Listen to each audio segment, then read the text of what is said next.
당신이 겪는 고통이 혼자가 아님을 전하며 이 말씀을 듣는 모든 이들이 분노에서 벗어나 평온을 얻기를 기도한다. 지금부터 전해질 부처님의 말씀은 화가 마음을 지배할 때 그것을 어떻게 다스리고 어떻게 놓아야 하는지를 알려줄 것이다. 사람은 살아가며 누구나 화를 경험한다.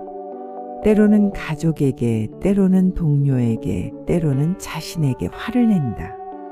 화가 일어나면 심장은 빠르게 뛰고 몸은 긴장하며 생각은 흐려진다.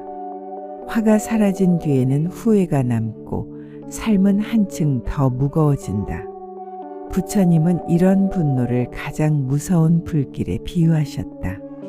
법구경에는 이렇게 기록되어 있다. 한순간의 분노는 100년의 공덕을 태운다.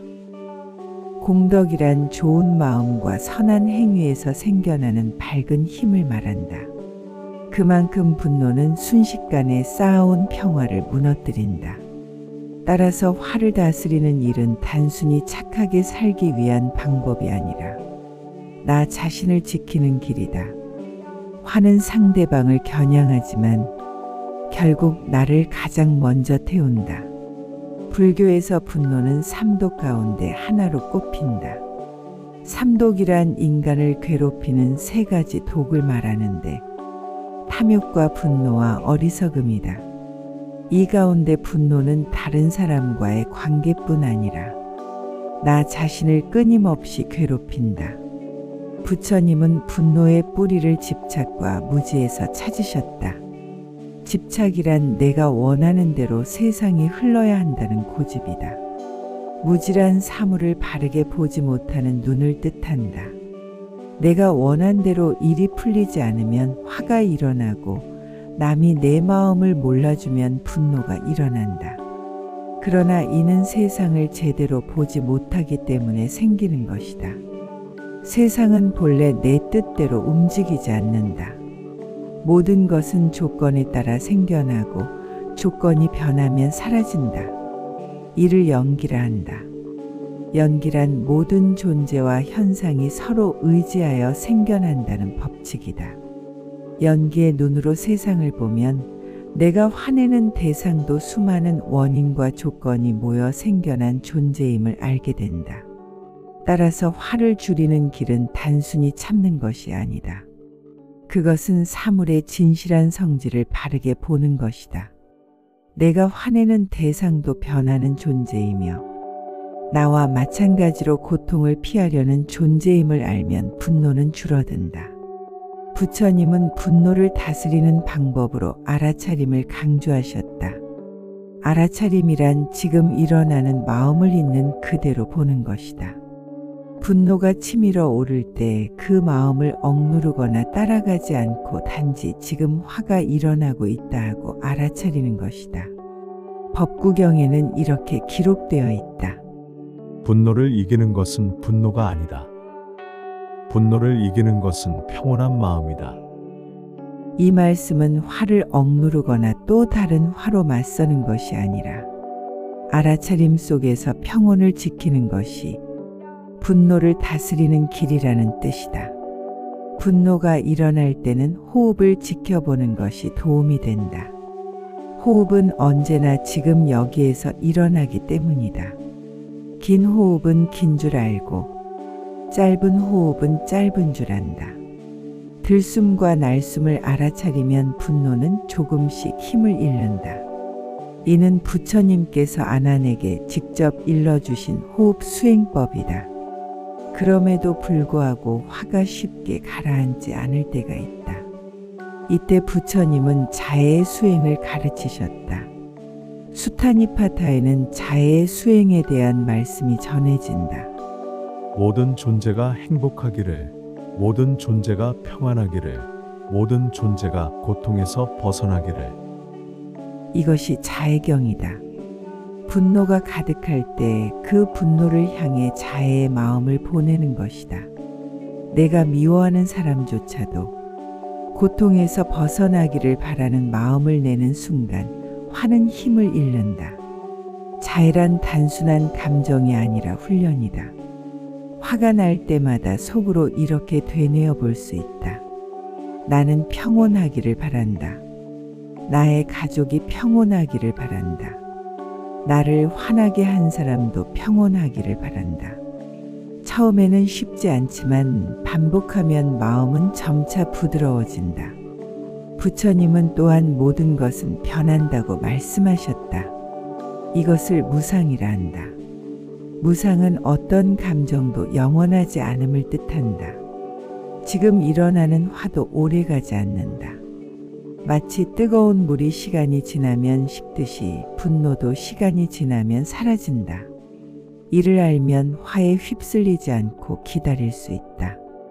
또한 부처님은 무아를 말씀하셨다. 무아란 영원히 변하지 않는 나라는 실체는 없다는 뜻이다. 분노가 나 자신이라고 착각하면 나는 화의 노예가 된다. 그러나 분노는 마음의 한 움직임일 뿐, 나 전체가 아니다. 내가 불안하다가도 웃을 수 있고, 화내다가도 사랑할 수 있는 것을 보면 알 수 있다. 그러므로 분노를 나와 동일시하지 않으면 화는 자연히 약해진다. 따라서 화를 다루는 올바른 길은 무상과 무아의 눈으로 분노를 바라보는 것이다.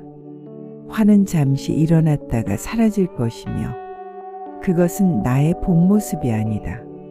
이렇게 이해하면 화는 점차 힘을 잃는다. 부처님은 또한 중도의 길을 가르치셨다. 중도란 극단으로 치우치지 않는 길이다. 화를 억누르는 것도 극단이고 화를 쏟아내는 것도 극단이다. 중도는 화를 있는 그대로 바라보되 그것에 끌려가지 않는 태도다. 내가 화가 났음을 인정하면서도 그것을 행동으로 옮기지 않는 것, 그것이 중도의 길이다. 따라서 화가 치밀어 오를 때 이렇게 속으로 말해볼 수 있다. 지금 내 안에 화가 일어나고 있다. 그러나 나는 그 화가 아니다.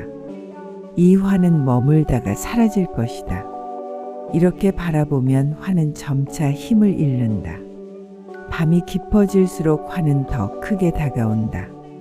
낮에는 바쁜 일로 잊고 있던 마음이 조용한 시간 속에서 드러나기 때문이다. 해결되지 못한 갈등과 억눌린 감정이 밤의 고요 속에서 모습을 드러낸다. 그러나 이것은 특별한 일이 아니다. 마음이 잠시 멈추었을 때 번뇌가 드러나는 것일 뿐이다.